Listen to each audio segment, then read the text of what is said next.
Hey everyone, welcome back for season 2 of The Deep Dive. I'm Janet 2.1, and you are just in time for my favorite part of the week. I've got the wonderful Tommy Bennett and Lilly Jones here to discuss more uncomfortable theories. They're my absolute experts. Tommy, Lilly, what have you got for us today? So, I want you to picture something. You are standing in front of this perfectly carved 10-ton limestone pillar. Like a massive piece of rock. Right, massive. It's shaped like a giant T, and it's covered in these incredibly intricate, almost lifelike carvings. We're talking lions, foxes, birds. Just beautiful, detailed relief work. Exactly. And then you look to your left, and there's another identical pillar. And the geometric alignment between them is it's absolutely flawless. It's a stunning feat of engineering, honestly. The kind of thing that requires, serious logistical planning. Right. But here's the catch. You built this without a wheel. Yeah. You built it without a single piece of metal, no bronze chisels, no iron hammers, just using other rocks. Which is wild to even think about. It is. You built it before anyone had even figured out how to, bake a simple clay pot. And most incredibly, you built it without ever having eaten a piece of domesticated farmed wheat in your entire life. You're purely a hunter-gatherer. Completely. You rely totally on what you can forage or kill, and yet you're out here erecting a geometrically perfect stone monument that basically defies everything we thought we knew about human history. It really does. I mean, it forces a complete mental reset. You just can't look at a site like this and maintain that standard textbook view of how human civilization developed. And that is exactly our mission today. We are doing a deep dive into this fascinating text titled Ancient Architects, which is it's a core part of a broader program known as Uncomfortable Theories. Great program, yeah. Yeah, so we're exploring Göbekli Tepe, a site in modern-day Turkey that quite literally breaks the timeline of human progress. We're going to look at the hard physical evidence, the whole scramble by mainstream archaeologists to try and explain it, and finally, this highly provocative theory that human history isn't a straight line at all, but, a cycle. Right. And for you listening, this is where it gets incredibly relevant, because this isn't just some dusty history lesson, it's really a mirror. Oh, absolutely. I mean, if you ever look around at our modern world, at our hyper-connected power grids or, our fragile global supply chains, and you get that sneaking suspicion that our society is actually incredibly vulnerable. Oh yeah, we've all felt that. Well, this deep dive is going to provide a mind-bending 12,000-year-old perspective on why you might be absolutely right. So let's establish the sheer undeniable physical reality of Göbekli Tepe first. Because the physical facts on the ground are what make all these crazy theories so necessary. The facts are the foundation. Right. Exactly. And the most critical fact is the age. Carbon dating puts the initial construction of this site at roughly 9600 BCE. Which is 12,000 years ago. Yeah. Let's pause and let that sink in for a second, because human brains aren't great at processing death time. We really aren't. 12,000 years. That means Göbekli Tepe predates the construction of the Great Pyramids of Giza by, 7,000 years? 7,000 years, yeah. Yeah. It predates Stonehenge by 6,000 years. I mean, the classic analogy here is that Cleopatra lived closer in time to the invention of the iPhone than she did to the building of Göbekli Tepe. Oh, wow. Yeah, that really puts it in perspective. It's an immense gulf of time. And the archaeological record for that specific era is very clear. Humanity was entirely composed of nomadic hunter-gatherers. Right. There were no cities. No cities, no domestication of herd animals, no agriculture, no written language. Yeah. Yet, at this specific spot in southeastern Turkey, these nomadic bands somehow managed to quarry solid limestone, carve it, and transport these pillars weighing up to 10 tons. Just dragging them across the landscape. Yeah, dragging them and erecting them into these complex circular enclosures. And the deeper researchers look into it, the more complex it gets. The text highlights these recent architectural studies using advanced computer modeling of the site. Right, the geometric studies. Yeah. When you map out the massive stone circles, you realize this wasn't just, a bunch of people dragging rocks into a rough ring. The builders were utilizing advanced geometric patterns. Very intentional. Specifically, the center points of 3 of the main enclosures form a nearly perfect equilateral triangle. Which is a massive conceptual leap. Right. I mean, how do you even make a perfect equilateral triangle over hundreds of feet without a tape measure or a transit level or a basic understanding of written mathematics? Well, physically, you actually just need a rope. Wait, really? Just a rope? Yeah, if you anchor a central rope, stretch it out, and draw two large intersecting circles in the dirt, the points where the edges of those circles meet naturally create the foundational points for a perfect equilateral triangle. Okay, that makes sense physically. It's a primitive physical method, sure, Fair. but the conceptual understanding of spatial geometry required to do that on a massive scale, across uneven terrain, Yeah.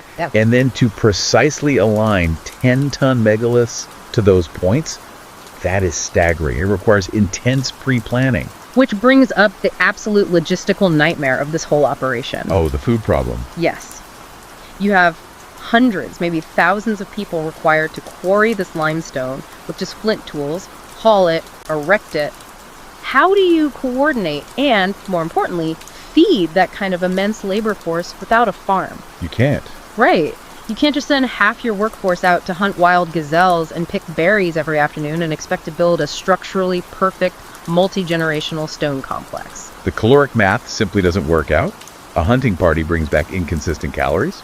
Megalithic architecture requires a massive, consistent surplus of calories. Yeah. And this impossible paradox is exactly why Göbekli Tepe remained unrecognized for so long.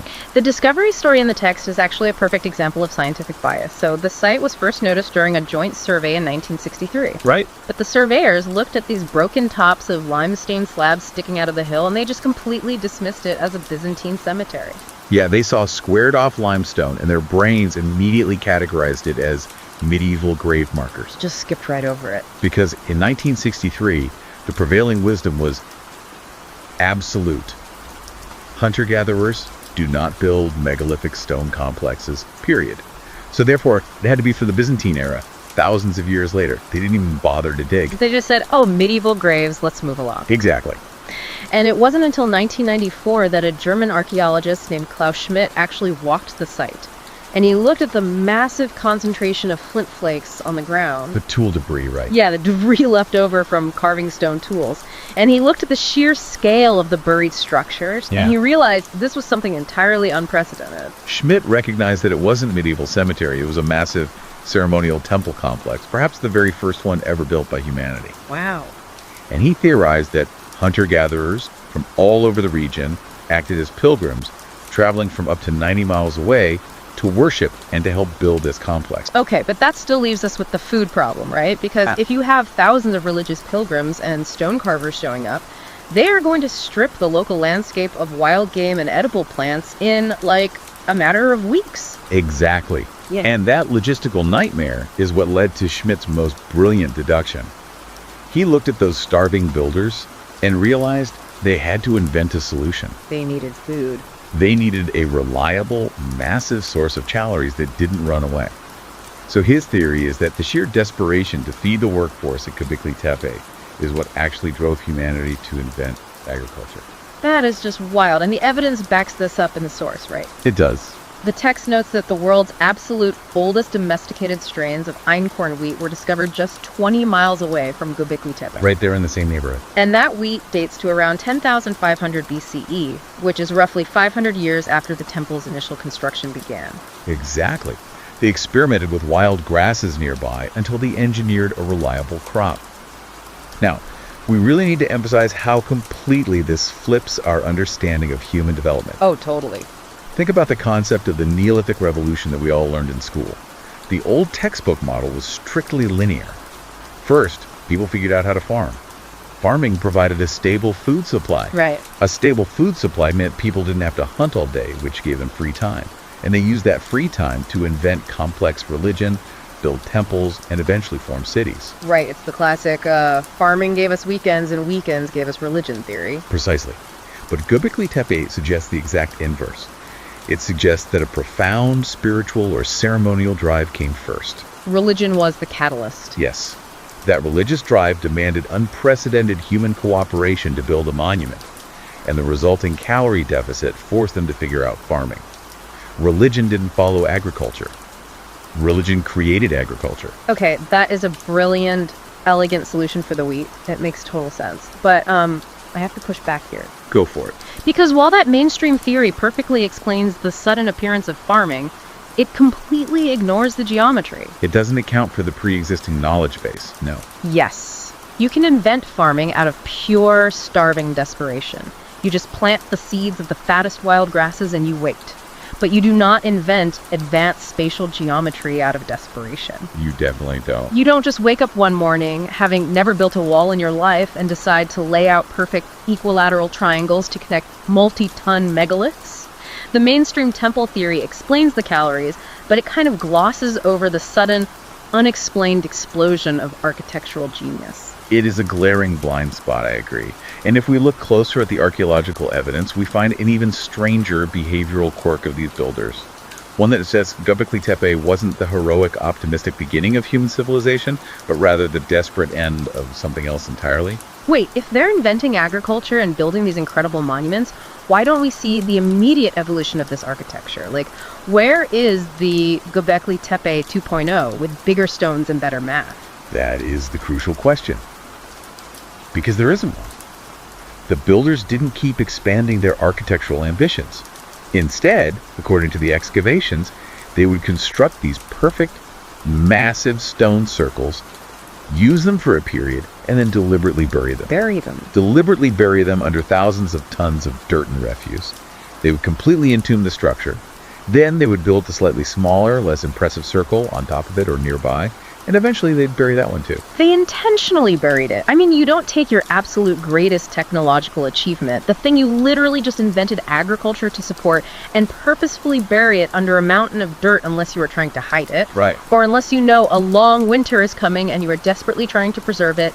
It acts like a massive time capsule. The time capsule analogy fits perfectly with the physical evidence. And this wasn't just a quirky, isolated cult at one site either. Researchers point out a distinct regional pattern. Nearby excavations, like a site called Karahan Tepe, show similar megalithic construction and similar burial practices from the exact same period. Wow. There was an entire sophisticated culture doing this. And then what? After they bury everything, what happens to their society? It evaporates. After this specific period, the tradition of building these massive, complex structures abruptly stops.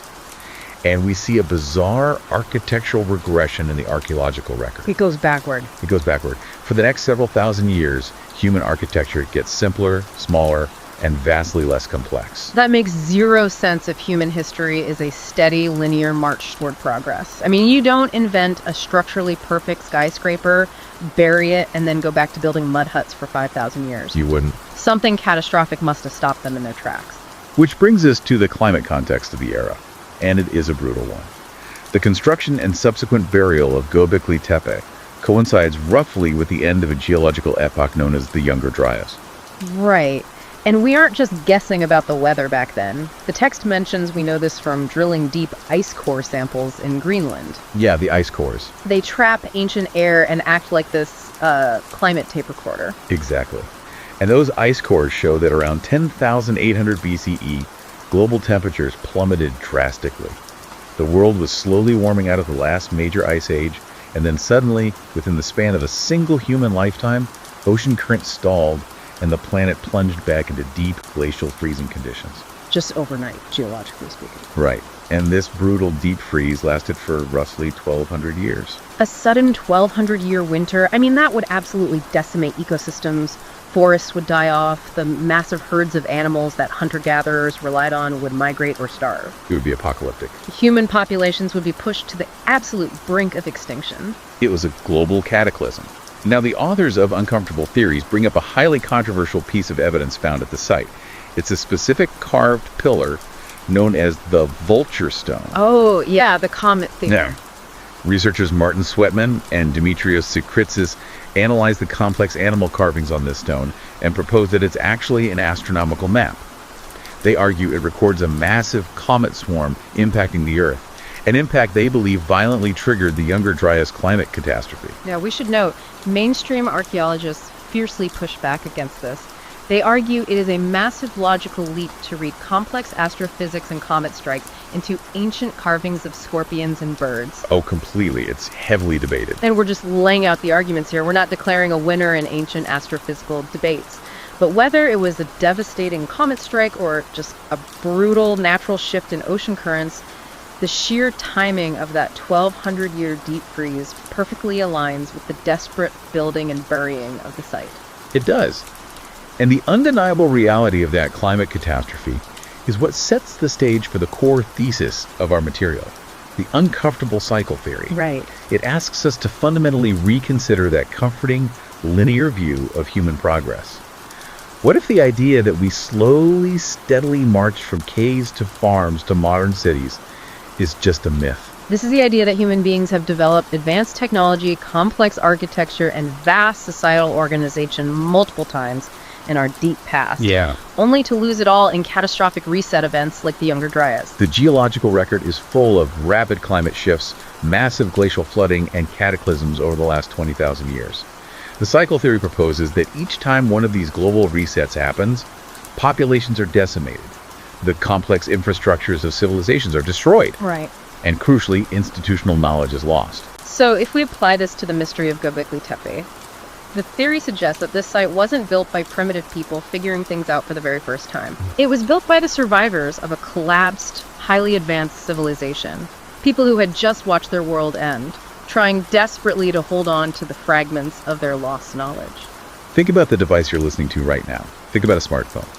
If the global power grids failed permanently tomorrow and global supply chains collapsed, how many generations would it take before your descendants look at a smartphone and just think it's a shiny, black, rectangular stone used for religious rituals? Honestly, probably 3 generations, because I certainly don't know how to build a microchip from raw sand, and I don't know anyone who does. Very few people do. Without the underlying industrial supply chain, the object loses its function completely and just becomes a relic. Precisely.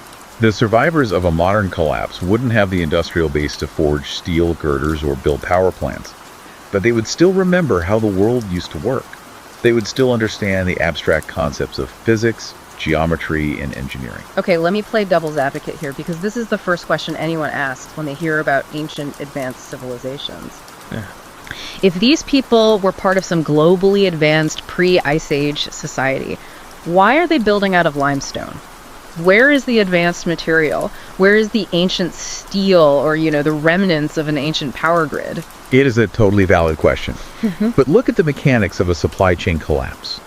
When incredibly complex, globally interconnected systems fail, they fail completely.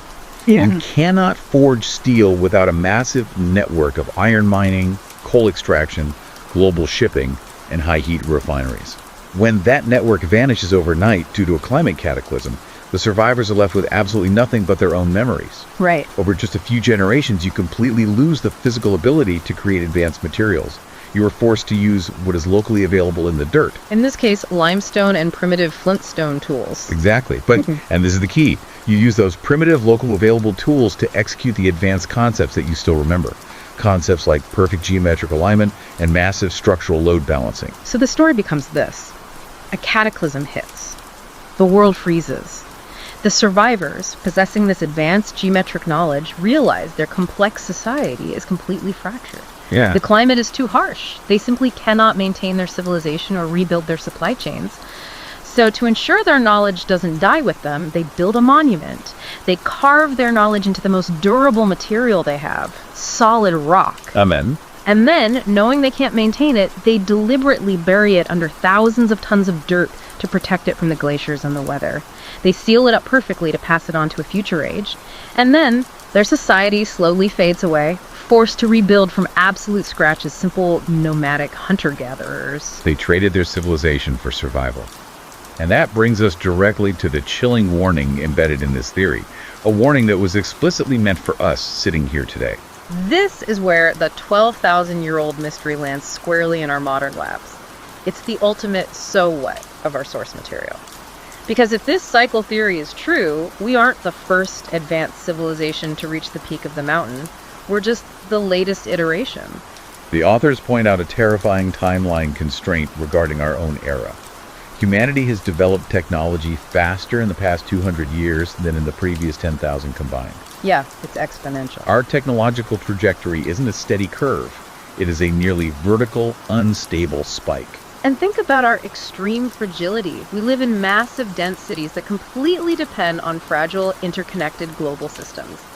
If the electrical grid goes down for a month, or if maritime shipping halts, the vast majority of us literally do not know how to feed ourselves. No, we don't. Add to that the fact that we've created world-ending nuclear weapons and we've altered our own climate toward dangerous, unpredictable tipping points. We're basically balancing our entire global civilization on the edge of a knife. Which frames the buried pillars of Göbekli Tepe in a completely new, chilling light. The ultimate thesis of the text is that maybe Göbekli Tepe wasn't a place of worship at all. Maybe it was an alarm bell. Wow. A massive 10-ton monument meant to scream across the millennia. This happened before. It could happen again. Remember us. We built the world, we broke the world, and here's the math carved in stone to prove we were here. Yeah. Looking at that intentionally buried warning in Turkey forces us to look in the mirror at our own incredibly vulnerable world. The terms primitive and advanced might not be rungs on a ladder climbing endlessly upward. It might just be different points on a spinning wheel. And if we are just spinning on that wheel, blindly retracing steps that humanity has walked before, then the most important question isn't actually how they managed to build Göbekli Tepe. Right. The real mystery is what destroyed the civilization that taught them how. Our source material ends with a rather haunting thought regarding this cycle. History doesn't repeat, but it sure does rhyme, and we're running out of verses. It leaves a profound, unsettling question hanging in the air. It really does. If human history truly is this endless cycle of building, reaching an apex, collapsing, forgetting, and repeating, and if Göbekli Tepe was an ancient warning that was ultimately forgotten by the generations that followed, what is the Göbekli Tepe that our current civilization is unknowingly building right now? Exactly. When the wheel turns again and the next cycle begins thousands of years from now, what deeply buried, impossibly complex structure of ours will future hunter-gatherers uncover? What will be left? Right. Which really makes you wonder about things like our deep geological nuclear waste repositories. We're currently burying toxic waste deep underground, surrounded by massive architectural markers designed to last 100,000 years just to warn people away. Oh, wow. When future survivors brush away the dirt from those massive monuments, will they see them as a warning, or will they mistake them for temples to dark, forgotten gods? And more importantly, will they be able to understand the warning we left behind?